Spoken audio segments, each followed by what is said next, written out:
Maano ulam? Another vlog, another day na mga ka-osyosero, no? Dahil trending na trending nga ang mga Hungarian overload ngayon ni Neneng B. Gumawa tayo sa sarili natin sa bahay. Ayan, ang halaga niyang ginamit natin is 135 pesos yan. 5 pieces na Hungarian na. Bumili lang ako sa palengke.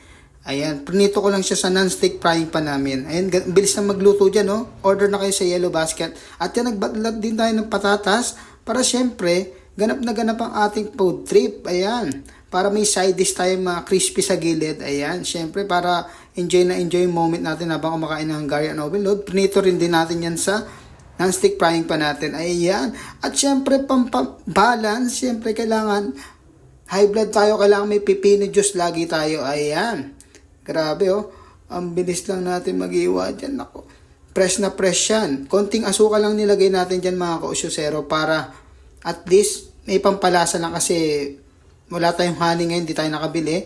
At ayan na, nilalagay ko na yung mga ingredients sa Hungarian overload. Grabe oh, sarap na yan oh. Takam na ako dyan habang binalagay ko yung mga ingredients. Ayan oh, medyo nakakapagod lang pala gumawa nito, kaya grabe no. Ilang Hungarian overload ba nagagawa ni Neneng B? Nakakapagod talaga. Pero pag sa bahay ka, kung nag-crave ka lang, okay lang naman paminsan gumawa nito. Pero syempre kung aaraw-arawin mo, mas okay pa rin na bumili ka lang sa labas. Ayan. Sobrang haba nga ng pila dun sa Quiapo. Kay Neneng B na trending. Gumawa na lang tayo ng Hungarian overload sa bahay. With fresh fries.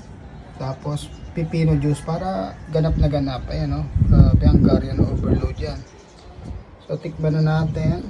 Mga ka-osyosero. Kung mas tipid nga ba gumawa sa bahay o bumili na kay Neneng B. Meat namin syempre yung solo. Pinukurong ko siya nung walang mga cheese para ano. Ika. Pata na. Ayan. Wow, yum. Sarap na sarap din sa Hungarian. Thank you Lord.